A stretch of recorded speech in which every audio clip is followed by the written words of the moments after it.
కోసం పోరాడుతున్నాడో ఆ బీసీల కోసం మేము కూడా ఈరోజు రోడ్డు ఎక్కే పరిస్థితి వచ్చింది కాబట్టి ఈరోజు కలెక్టర్ ఆఫీస్కి వెళ్తున్నాము. మేము ఒకటే చెప్తున్నామండి, ఏదైతే కూటమి ప్రభుత్వంలో ఉన్నటువంటి ముఖ్యమంత్రి చంద్రబాబు నాయుడు గారికి బీసీలను తోలుబొమ్మలాగా ఆడుకుంటాడా, రామచంద్ర యాదవ్ పెట్టినటువంటి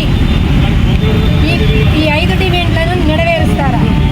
ఓటుకి పరిమితం చేసి ఈ బీసీని వాడుకుంటూ ఎన్నో అఘాయిత్యాలు జరుగుతున్నా పట్టించుకోకుండా ఈ ప్రభుత్వం ఎలాగో వెనకబడేస్తుంది.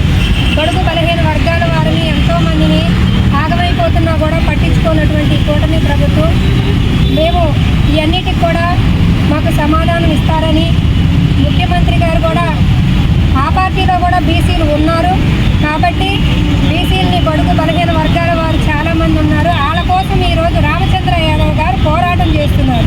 ఆ పోరాటానికి ఫిబ్రవరి 22వ తారీఖు నాడు అమలు చేయడం జరిగింది సింహగర్జనలో. ఆ యొక్క ఈ 5 డిమాండ్లను నెరవేర్చకపోతే కనుక రేపు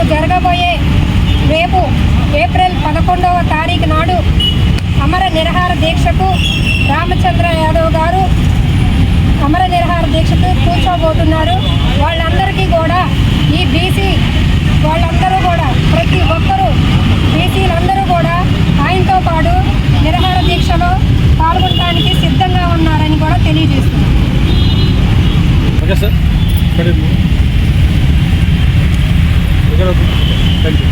నమస్తే అండి, నా పేరు కందుకూరి నరసింహారావు. నేను హైకోర్టు అడ్వకేట్ని. భారత జాతీయ యువజన పార్టీ పొలిటికల్ అవేర్నెస్లో నేను సభ్యుడిగా ఉన్నాను. అందులో మెదక్ సంఘ రాష్ట్ర అధ్యక్షుని కూడా.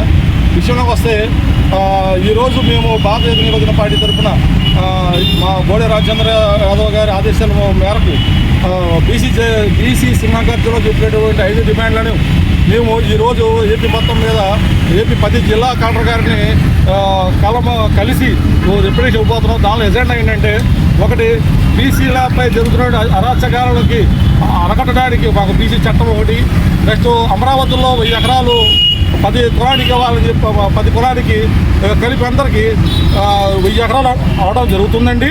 అంతేకాదు బీసీ జనగణన అన్నది కూడా చేయాలి అని ఏదో పోస్ట్పోన్ చేసుకుని వస్తున్నారు.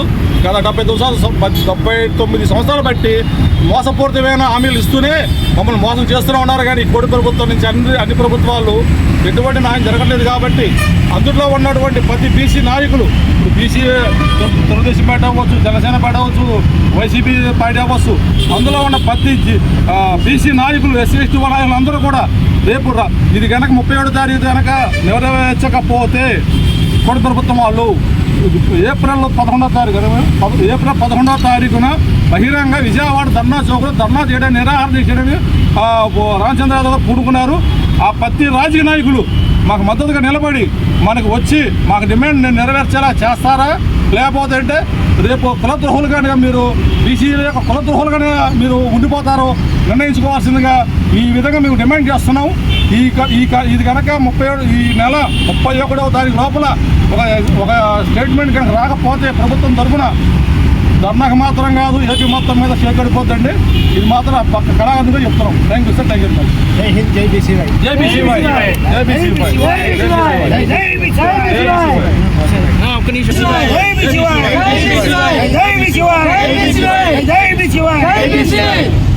యాదవ్ నాయకత్వం, చంద్ర యాదవ్ గారి నాయకత్వం, రామచంద్ర యాదవ్ గారి నాయకత్వం. నా పేరు కందుకూరి నరసింహారావు.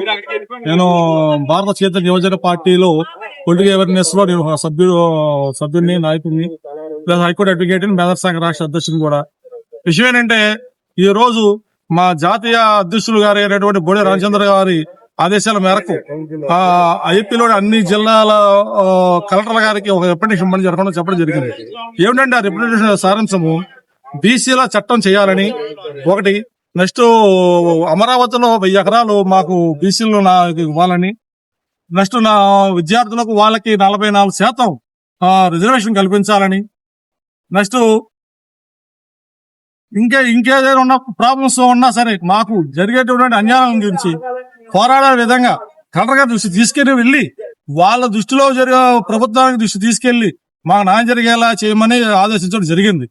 అయితే ఇది మేము మొన్న జరిగినటువంటి బీసీ సింహగర్జనలో ఒక చెప్పడం కూడా జరిగింది. కానీ ఇప్పటి వరకు ప్రభుత్వం తరపున ఎటువంటి రియాక్షన్ లేదు. అందుకనేంటంటే మేము కలెక్టర్ గారి దృష్టి తీసుకొచ్చామంటే అలాగే ప్రజల యొక్క వారధిగా ఉన్నారు కాబట్టి ప్రభుత్వం తీసుకెళ్లి దృష్టి తీసుకోమని చెప్పడం జరిగింది. అయితే ఇది కూడా అవ్వకపోతే 31వ తారీఖు ఈ నెల 31వ తారీఖు డెడ్ లైన్ ఇచ్చాం మేము. ఇది గనక రెస్పాండ్ కాకపోతే ఎవరి తరపున మా జాతీయ అధ్యక్షులు గారు బోడి రామచంద్ర గారి ఆధ్వర్యంలో విజయవాడలో ధర్నా చౌకలో ఆయన ఆధ్వర్యంలో నిరాహార దీక్షగా పూనుకోవడం జరిగింది.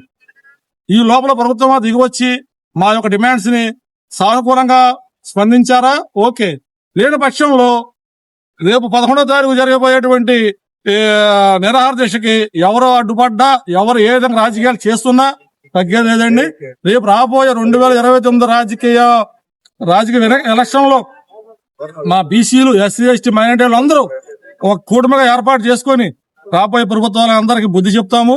అంతేకాదు ఐఎమ్ బగ్గర్స్, మేమేమో మా అడుక్కునే వాళ్ళం కాదు.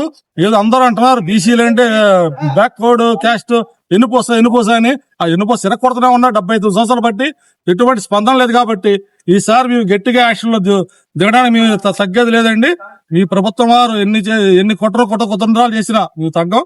ఈసారి మాకు గట్టిగా మేము బుద్ధి చెప్పడమే కాదు, మా మా యొక్క బోడి రామచంద్ర యాదవ్ గారిని ముఖ్యమంత్రి, ఆంధ్రప్రదేశ్ ముఖ్యమంత్రిగా చేయడానికి మేము నడుం కట్టుకున్నాం.